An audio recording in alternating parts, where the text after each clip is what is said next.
Buenas noches y bienvenidos a Desde las Cámaras, el único programa de la televisión que pone bajo la lupa lo que hacen los diputados, los senadores y los congresos locales. Néstor, buenas noches. Buenas noches, Adriana. Y bueno, se está acabando el año, se va a acabar el periodo ordinario, pero sigue mucha actividad en el Congreso. Por ejemplo, le quiero contar que el canciller Marcelo Ebrard estuvo en el Senado y dijo que toda cooperación con los Estados Unidos para firmar el TEMEC se va a dar en el marco constitucional. El canciller Marcelo Ebrard llegó al Senado para refrendar lo dicho por el presidente. México no va a permitir que Estados Unidos le modifique una coma al nuevo Tratado de Libre Comercio sin el visto bueno de los legisladores. Sí les hemos hecho saber que cualquier acuerdo que pueda afectar a México tendrá que ser sometido al Senado mexicano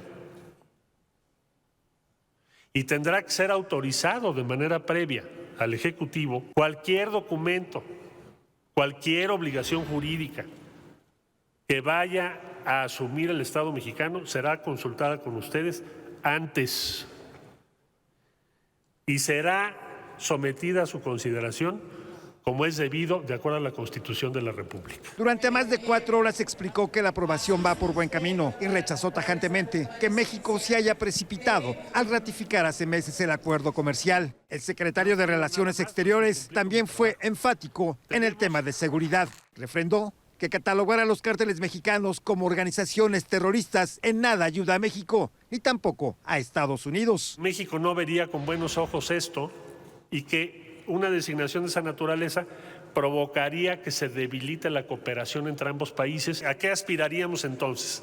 A que la coexistencia con Estados Unidos se dé en el marco del respeto a México, a su Constitución y a la dignidad del país. Ebrard dejó en claro que para combatir de manera efectiva a la delincuencia organizada es indispensable que Estados Unidos trabaje de manera coordinada con México. Si Estados Unidos quiere respaldar a México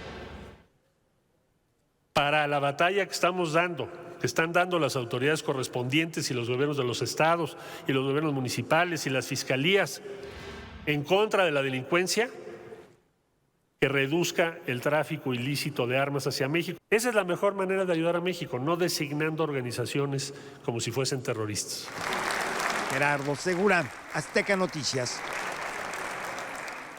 Miembros de la familia Levarón se reunieron en la Cámara Alta con senadores de la República y con representantes de la sociedad civil. En la breve reunión, la familia Levarón hizo un llamado a todos para estar unidos contra la inseguridad y dejar a un lado la división, los intereses partidarios y las disputas estériles. El poder que ustedes reclaman de nosotros y su primera obligación es la protección de la vida. Nos han fallado, nos hemos fallado los unos a los otros. Mientras que estamos aquí, en las calles de nuestro país, los asesinos le están arrebatando la vida a nuestros hermanos. El 1 de diciembre fue el día más violento en la historia de México. Los colores que nos dividen y las diferencias sociales y culturales y religiosos tienen que ser secundarios a la necesidad de unirnos todos para el propósito, con el fin de proteger la vida. Casi siento como si nos hubiéramos traicionado los unos a los otros, porque no nos hemos unido lo suficiente. El asesinato de Abril Pérez Agaón llegó a la Cámara de Diputados y desde la máxima tribuna del país exigieron justicia al Consejo de la Judicatura, al Tribunal Superior de Justicia y a la Procuraduría de la Ciudad de México. Realicen las investigaciones que correspondan y en su caso se sancione, inhabilite y destituya del cargo al C. Federico Mosco González, juez de control del Tribunal Superior de Justicia de la Ciudad de México, y al magistrado Héctor Jiménez López por las posibles irregularidades cometidas. Y es que el juez reclasificó el delito de tentativa de feminicidio por el de violencia familiar a Juan Carlos García Sánchez, expareja de Abril, y el magistrado lo dejó en libertad a pesar de la existencia de pruebas. Después Abril fue asesinada. Hoy quieren ver a los juzgadores en la cárcel. Hay sospechas de su actuación. Este juez, en su atribución y facultad de interpretación, realizó la resolución a modo, y muchos jueces y magistrados y fiscales realizan resoluciones a modo de corrupción, a modo del mejor postor, a modo del influyentismo. Para la Cámara de Diputados, los impartidores de justicia hicieron a un lado los protocolos de actuación, investigación, protección y de perspectiva de género a los que tenía derecho Abril y ellos estaban obligados. Y exigimos que esos jueces que son cómplices de este asesino sean castigados y no nada más inhabilitados, que sean también encerrados en las cárceles, que es donde debe estar. ¿Es cuánto? No podemos permitir que casos de violencia como este queden impunes, y mucho menos que las autoridades no cumplan con la alta responsabilidad que ha sido encomendada. La exigencia de justicia en el caso Abril se envió a las autoridades de justicia de la Ciudad de México. Maxi Peláez, Azteca Noticias. ¿Y qué le parece si vemos la entrevista que nos preparó para esta semana nuestro compañero periodista Víctor Sánchez Baños? Víctor. La agenda cultural del Senado de la República implica también generar más leyes para que se estimule la creatividad del mexicano. De esto vamos a platicar precisamente sobre el tema cultural con la presidenta de la Comisión de Cultura del Senado de la República, Susana Harp. Es una ley sobre el derecho colectivo, que es una propuesta pues innovadora, diferente, porque ahorita en México el patrimonio cultural se protege a través de Indautor, ¿no? O algunas cosas en el INPI, Instituto Mexicano de la Propiedad Industrial. Sin embargo, ambas instancias tienen una lógica totalmente diferente a la lógica de las comunidades indígenas. Ni buena ni mala, diferente. Es una lógica de mercado, es una lógica que lo que importa es la venta, el producto, el mercado, el consumo, etc. En cambio, lo que nosotros estamos haciendo en esta nueva ley, que se llama Ley de Salvaguardia de los Elementos de las Culturas Indígenas, Afromexicanas y Equiparables, es poner al centro a la comunidad. En primer lugar, es una ley de derecho colectivo, donde de entrada se le reconoce la titularidad a sus derechos colectivos, ¿no? A sus derechos de todos los elementos que implica su cultura. Y lo que se establece es que van a ser inembargables, imprescriptibles, inalienables, o sea, podrán otorgarle un permiso a un tercero por un cierto tiempo. Sin embargo, nunca van a regresar a la condición de dominio público. Te vuelvo a repetir, a comentarte más bien, tanto en Indautor como en el INPI, una patente, una canción en Indautor, yo hago una canción y la registro, 50 años después de mi muerte, pasa a ser dominio público. En este caso jamás pasarán a ser dominio público, porque de ahí fue la primera parte de este proceso legislativo. Ahorita estamos presentando la ley de salvaguardia, pero previamente hicimos modificaciones a derechos de autor, porque todos los elementos de las culturas populares estaban como si fueran de derecho público. Entonces los plagios estaban en la ley, no eran éticos, pero eran legales. Y no vamos a meter como listas de patrimonio forzadas, porque, por ejemplo, igual si nos vamos a la lógica del INPI, primero en tiempo es primero en derecho. Entonces, lo que menos queremos es la confrontación entre comunidades. Mira, hay 5 comunidades que son las multiplagiadas. La primera y más plagiada es Tenango de Doria, en Hidalgo, la más, ¿no? Sigue Istmo de Tehuantepec, sigue Tlahuiltoltepec, Oaxaca, la zona Mije, sigue este que traigo puesto, que es de San Antonino Castillo Velasco, también Oaxaca. Son 5 capítulos son 102 artículos. En el capítulo 3 hay uno que le estamos llamando Sistema de Salvaguardia, donde a la cabeza de este Sistema de Salvaguardia está la Secretaría de Cultura. Y ellos van a ayudar a la organización de las comunidades en todos los sentidos para que decidan y definan qué quieren hacer, qué sí ponen en el mercado y qué no. Te voy a inventar, bueno, ahora traigo un vestido con una sola flor, ¿no? Pero hay elementos de algunas culturas que para ellos son una deidad y que no van a querer que se usen en ninguna blusa, en ningún suéter, en nada. Pero habrá otras cosas que sí, porque las comunidades sí quieren vender. Eso hay que aclararlo. No es una ley que inhiba, es una ley que lo que quiere es que todo se haga junto con la comunidad. ¿Que ocurra? Claro que ocurra, pero con la comunidad al centro. En el asunto de los plagios, ninguna ley lo va a cubrir todo. Siempre va a haber pedacitos, siempre va a haber huecos, es normal. Entonces yo también invito a toda la gente que nos está viendo a que decidan qué compran, porque ahí sí, como dicen, el mercado regula. Entonces, si tú vas a comprar algo, voltea la etiqueta, checa si eso que se parece a un vestido de San Antonino realmente viene de San Antonino, dice Made in India. Entonces, el consumidor también va a determinar que algo continúe o que no, porque el consumidor, por supuesto, que tiene el poder. Y eso se llama ética, o sea, compremos pensando también y poniendo al centro a las comunidades. No se trata nada más de leyes. Se busca que la comunidad, la sociedad entera, participe también en la defensa del patrimonio cultural de las sociedades indígenas del país. Revisen perfectamente esos productos, que tengan también ese detalle de origen, de dónde se hizo, dónde se fabricó, para que llegue a esas comunidades ese beneficio económico. Gracias, Víctor. Y ahora vamos con nuestra experta en temas financieros, por supuesto, con Alicia Salgado. Hola muchachos, ¿cómo están? Qué gusto de saludarles de nueva cuenta. Hoy vamos a platicar acerca del outsourcing, una iniciativa que ha sido muy comentada. El outsourcing es la subcontratación o contratación de servicios de terceros, donde una empresa que no se dedica, por ejemplo, a limpieza, contrata a otra para que haga las labores de limpieza en su fábrica. Es la manera más fácil de describir el outsourcing. También se le conoce como terciarización. Y es una de las partes de la reforma laboral que quedó pendiente de revisar en el segundo periodo del año pasado, cuando se aprobó los cambios o la reforma laboral. Y hoy ha sido discutida, el dictamen ha sido discutido en la Comisión de Trabajo y también de Seguridad Social, y también fue aprobado este día.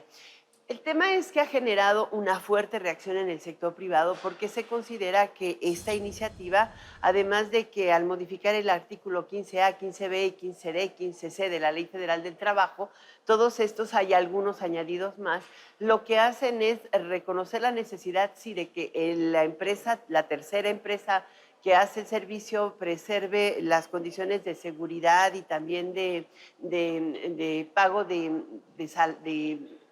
por ejemplo, utilidades y de aguinaldos, etcétera, tal y como lo marca la ley. Esto es prestaciones generales, como si fueran contratados por esa empresa.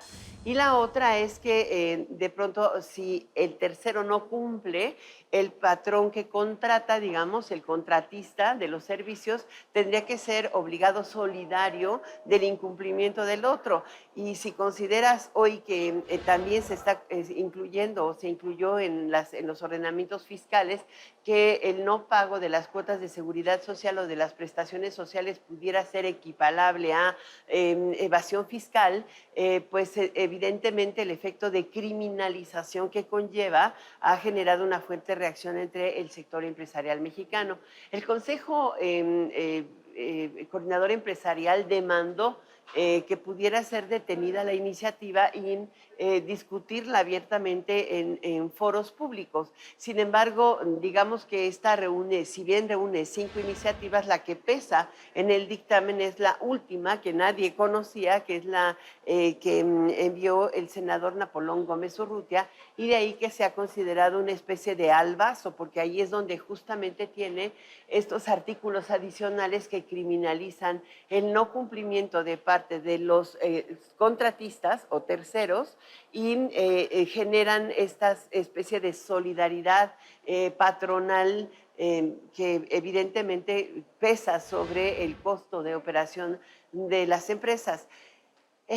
Yo creo que hay un punto muy de fondo que debería revisar el Estado, y es que en aras de recaudar, se olvida que el pago de las cuotas de seguridad social y de las prestaciones deberían ser plenamente reconocidas como costos laborales, costos del patrón. En la medida en que éste los pueda deducir, difícilmente tendría por qué andar buscando formas de evasión, ni el tercero ni el patrón.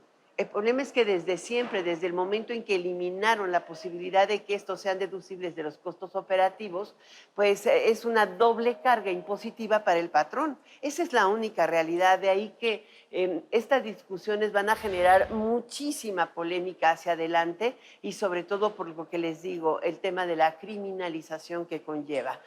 Yo pongo ese tema bajo la lupa desde la Cámara de Senadores.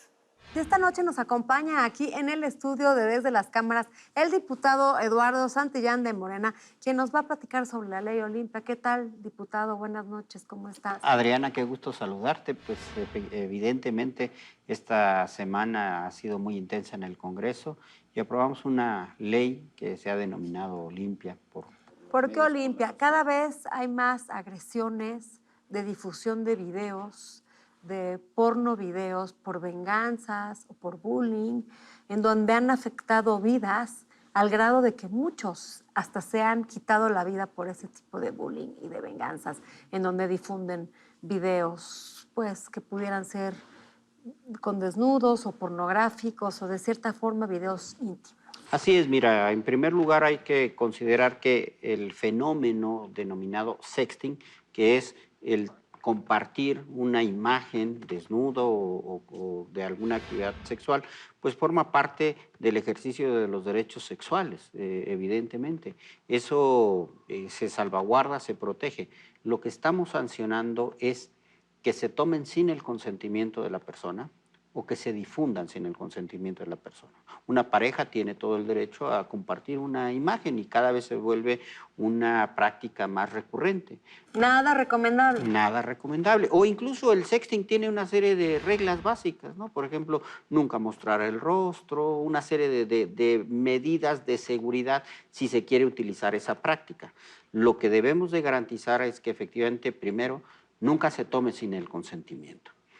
Tenemos fenómenos incluso en moteles en donde hay toda una serie de cámaras y en los tianguis se ve que se venden videos de determinado motel. Bueno, eso ya estará sancionado a partir de esta legislación y estará agravada. Estamos agravando también cuando se trate de un funcionario público o en ejercicio de sus funciones, si un médico, si un guardia, cualquier persona que cualquier persona, sea la profesión que tenga, que difunda este tipo de imágenes. Así es. Yo tengo una pregunta, diputado. Está de moda entre los jóvenes menores de edad, es un tipo de bullying en donde les piden el pack. El pack. Para participar, para pertenecer a algún grupo, para hacerse los cools, para, pues estos jovencitos mandan el pack, lo difunden y es un tipo de bullying.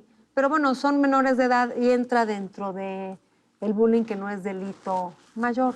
¿Está establecido en la ley algo para estos menores de edades para evitar este tipo de bullying? Podrá presentarse una querella, una denuncia por menores de edad. Hay que recordar que aplican todos los criterios de justicia para adolescentes, es decir, tendrá que llevarse a cabo una investigación, el adolescente tendrá que presentarse ante el juez de la causa y el propio juez puede determinar un procedimiento y al mismo tiempo toda una serie de terapias o de acciones que debe de seguir el menor de edad. Entonces, claro que también estará cuidado y estará sancionado para los menores de edad. No hay una pena de prisión, sino un tratamiento. Diputado, hay una cosa que a mí me brinca y que usted me dirá si estoy en lo correcto o no. Las penas van de 4 a 6 años y además pueden ser agravadas dependiendo si es funcionario público, si lo es usted, si es alguien en ejercicio de su profesión, si es la pareja, etcétera, etcétera. Pero la media de ese 6 y 4 da 5. ¿Y eso significa que su proceso no lo pueden llevar bajo fianza? Ya no existe esta figura de el medio aritmético, sino que ahora ya el juez de la causa puede determinar la peligrosidad y solamente existe prisión preventiva oficiosa en los delitos de alto impacto, en los delitos graves, de tal suerte que lo importante es, en primer lugar, que estamos llenando un hueco, porque teníamos muchos casos de mujeres que cuando llegaban y trataban de presentar una denuncia, pues no existe el tipo penal, ¿no? Y diputado, hay en la Ciudad de México pues una tradición de vanguardia en términos legislativos. También vemos que hay todo un paquete que podemos englobar de leyes que están intentando atacar o proteger a las mujeres de la violencia que se ha exacerbado en su contra. Sobre todo este caso reciente, muy sonado, muy doloroso, que nos ha lacerado a la sociedad mexicana, el caso de Abril, en donde ella denuncia, hay la prueba de que el marido la golpeó fuertemente, intentó asesinarla, y los jueces cambian la tipificación reclasifican el delito, el señor queda libre, y pues ya vimos la tragedia que sucedió. Así es, estamos haciendo una revisión integral en el diseño de la Fiscalía General de la Ciudad de México para garantizar la perspectiva de género en todas las carpetas de investigación, así como en todos los procesos de carácter jurisdiccional. Estamos con un paquete muy amplio, acabamos de aprobar en el Congreso de la Ciudad de México agravar las lesiones en una mitad cuando las lesiones se cometen a una mujer en razón del género, de tal manera que, por ejemplo, lo que eran agresiones con ácido estaban tipificadas entre 3 y 6 años, la mínima era 3 años, es terrible que se destrozara la vida de una mujer de esa manera. Hoy estas lesiones están establecidas de 6 a 9 años y con una mitad adicional si se trata de una razón de género, de tal manera que hoy la tendremos ya entre los 9 y los 12 años de prisión. Estamos también, aprobamos aumentar penas cuando se trata de privación de la libertad en transporte público con propósitos sexuales. Estamos por aprobar en los próximos días la ley del Banco de ADN de la Ciudad de México, que será fundamental, porque esto nos va a permitir que a todos los agresores sexuales tendremos el ADN. Tendremos el ADN de todos los elementos de las corporaciones de seguridad. Y los van a boletinar en todos los... Esto lo que va a permitir es que cuando se dé una agresión sexual y se tenga una muestra, un cabello o en una investigación, una muestra de cualquier fluido corporal, pues nos va a permitir identificar a un agresor. Estas son las técnicas más avanzadas que se tienen tanto en Europa, en Estados Unidos, algunos países de América Latina, y la Ciudad de México se va a poner a la vanguardia. La jefa de gobierno presentó en días recientes la propuesta de ley de registro de agresores sexuales en la Ciudad de México, que también va a permitir efectivamente tener mucha claridad en quiénes son los agresores. El mensaje de la ciudad es contundente. Vamos a establecer como prioridad fundamental de la ciudad la salvaguarda de la seguridad de las mujeres. Una de las visiones fundamentales es la protección a la víctima. Vamos a reforzar todo lo que son las medidas de seguridad en materia de violencia hacia las mujeres. Y cuando una mujer denuncia, porque no tener una protección inhibe la denuncia. Mira, ¿qué es lo que sucede en las agresiones hacia mujeres? Que se va escalonando la agresión. Lo que queremos es contener las primeras agresiones, que el juez cívico, que un golpe sin que genere una lesión, que un insulto, una amenaza, sea atendida de manera contundente. Tendremos que avanzar incluso con nuevas tecnologías. En lo particular estaremos proponiendo de manera fundamental la utilización de brazaletes cuando hay una agresión, y para que el agresor de una mujer lo tengamos detectado a través de un brazalete y las órdenes de restricción, por ejemplo, sean eficientes. Necesitamos garantizar que un agresor no se acerque a la víctima bajo ninguna circunstancia. Así es. Y evidentemente que tendremos que trabajar fuerte. Pues se acabó el tiempo y muy interesantes estos temas. Y bueno, yo quiero a la gente que nos está viendo, la agresión no solamente es física, empieza con agresión verbal. No esperemos a que llegue a esta agresión física. Y para las personas también que nos estén viendo, pues hay que prevenir el tema del texting. No mandar ni enviar videos, ni el pack, ni nada de ese tipo de cosas a los padres de familia, para que prevean a sus adolescentes de que pues mandar son el prácticas pack inseguras. no es cool y no vas a pertenecer a nada. Es muy riesgoso. Muchas gracias por estar con nosotros esta noche, diputado. Adriana, se acabó el tiempo, tenemos que irnos. No se pierdan, próximo jueves, 11:30 de la noche, el único programa, Néstor. El único programa que se ocupa exclusivamente de los temas del Poder Legislativo, el Congreso de la Unión, la Cámara de Diputados, la de Senadores y los congresos locales. Desde las cámaras nos vemos el próximo jueves, 11:30 de la noche.